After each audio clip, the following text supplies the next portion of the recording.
भगवान का अपने भक्तों के प्रति अगर विश्वास है जीवन में, भक्ति की जो जड़ है वो विश्वास ही है। आप यहाँ बैठे हैं तो आपके यहाँ बैठने से पहले आपका विश्वास बैठा है। अगर आपका विश्वास उठ गया तो आप भी उठ जाएंगे। जीवन में अगर चाहते हो कोई जीवन में तप ना हो तो भी चलेगा, लेकिन परमात्मा में विश्वास तो दृढ़ होना चाहिए। अरे हम कहते हैं अगर वृक्ष में जड़ होगी मजबूत तभी तो वृक्ष खिले आगे बढ़ेगा। एक बार नामदेव जी का सब आपको नाम सुने हैं, थोड़ा सा सूक्ष्म चरित्र लेंगे उसके बाद आगे बढ़ेंगे।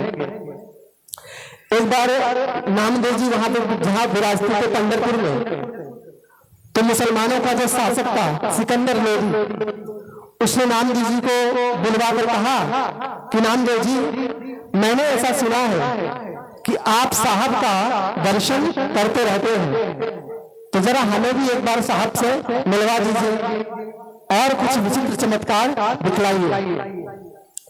नामदेव जी बोले, भैया अगर हमें कोई चमत्कार होता तो हम अपने जीवन निर्वाह के लिए, अपने उदर पोषण के लिए दिन भर सिलाई छपाई क्यों करते? अरे हम भी बैठे रहते एक टन सोना मंगा लेते। बोले भैया ऐसी बात नहीं है, देखो मैं अपने उदर निर्वाह के लिए सिलाई छपाई करके किसी प्रकार से अपना उदर पोषण करता हूँ और जो भी ईमानदारी से कमाता हूँ उसी को संतों के साथ बांटकर खाता हूँ। बादशाह बोला, देखो ये मरी हुई गाय सामने पड़ी है और इसको जीवित कर दो और आप अपने घर को जाओ। अब महाराज नहीं तो बादशाह ने कहा, देखो अगर आप ऐसा नहीं करोगे तो आपको कारागार में रहना पड़ेगा, क्योंकि तुम झूठे भगत बनकर लोगों को ठगते हो।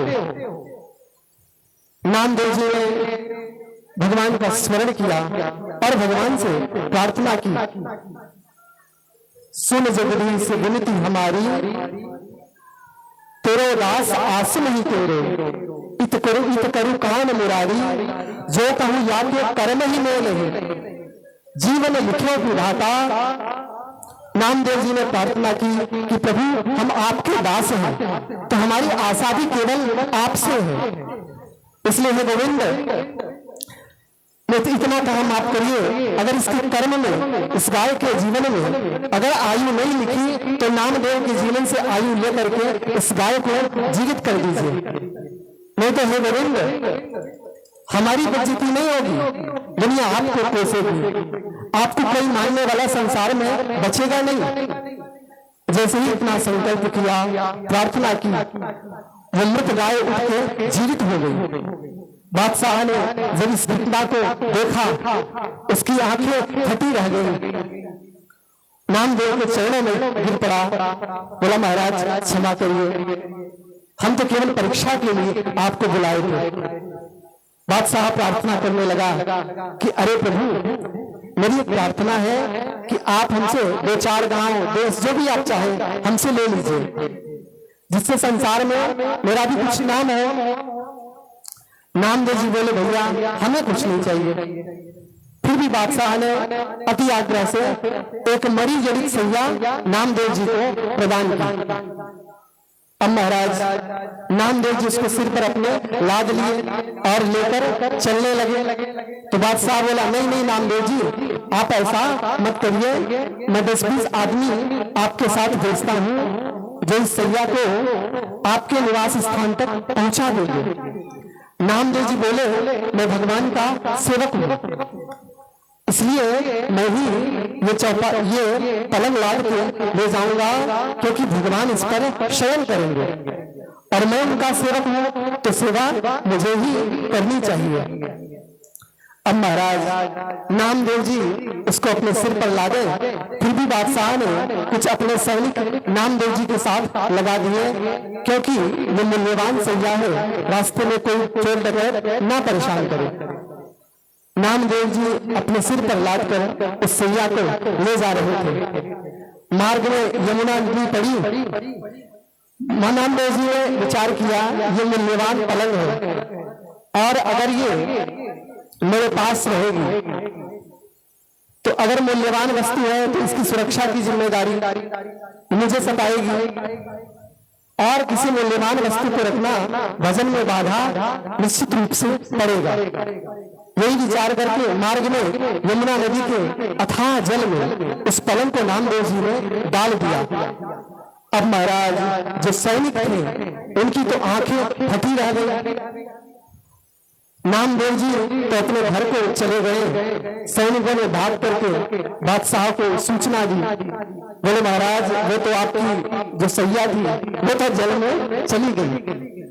अब बादशाह ने सुना, उसे भी बड़ा आश्चर्य हुआ। अब बादशाह सोचता है क्या करूं। बादशाह ने फिर से अपने सैनिक नामदेव जी के पास भेजे। बोले जाओ नामदेव को बुलाकर लाओ। नामदेव जी उपस्थित हुए। बोले बताइए अब मैं आपकी सेवा में क्या करूं। बादशाह बोला आपको जो मैंने पलंग दी थी वही पलंग मुझे लाकर दिखाइए, मुझे वैसे ही दूसरी पलंग बनवानी है। बादशाह ने भी दिमाग लगाया। नामदेव जी बोले देखो भैया दान का मतलब क्या होता है। दाहिना हाथ दे और बाएं हाथ को पता न चले, इसको कहते हैं दान। और बादशाह जवाब दे ही दिए तो आपको मतलब नहीं होना चाहिए, मैं कुछ भी करूं। फिर भी अगर आप नहीं मानते तो आप मेरे साथ चलिए। बादशाह को साथ लेकर के नामदेव जी महाराज यमुना जी में प्रवेश करते हैं। और यमुना जी में प्रवेश करके नामदेव जी महाराज वैसे ही अनेक सैया और उससे भी कीमती नामदेव जी ने निकालना शुरू किया और सैकड़ों पलंग उसी प्रकार से निकाल के रख दिया। और बादशाह से बोले बादशाह आप पहचान लीजिए आप वाली कौन है। बादशाह ने जब ये घटना देखी नामदेव के चरणों में गिर पड़ा। बोला महाराज क्षमा करिए। नामदेव जी बोले बादशाह बिल्कुल हताश हो गया। बोला मुझे ईश्वर के कोप से बचा लीजिए। नामदेव जी बोले देखो एक काम करना, दोबारा किसी साधु को इस प्रकार से तंग मत करना और दोबारा हमें मत बुलाना। तो इस प्रकार से भक्त की जो आशा होती है वो केवल परमात्मा से होती है। हम दर दर के भिखारी बनते हैं, इसीलिए शायद हमारा काम नहीं होता। गोविंद गीता में कहते हैं आश्वासन देकर के क्या, बोले अनन्यास चिंतयन्तो माम ये जना पर्युपासते तेषां नित्याभियुक्तानां योगक्षेमं वहाम्यहम्। भगवान कहते हैं अगर कोई अनन्य चिंतन करे तो उसके योगक्षेम की जिम्मेदारी मैं लेता हूं। अन्य अनन्य चिंतन का मतलब क्या है। अन्य आश्रयाणाम त्यागो, अन्य आश्रयों का त्याग।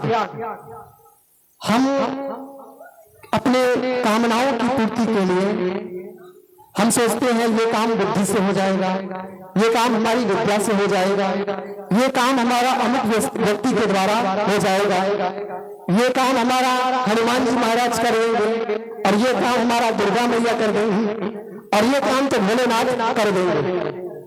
ये क्या है, ये अनन्यता नहीं है। नामदेव जी क्या कहते हैं, तेरे दास आस नहीं तेरे, हे गोविंद हम आपके दास हैं तो मेरी आशा भी केवल आपसे ही है। अगर ऐसी अनन्यता आ गई ना तो परमात्मा निश्चित रूप से योगक्षेम वहन करेंगे। ये कलयुग का, नामदेव जी का कलयुग का चरित्र है।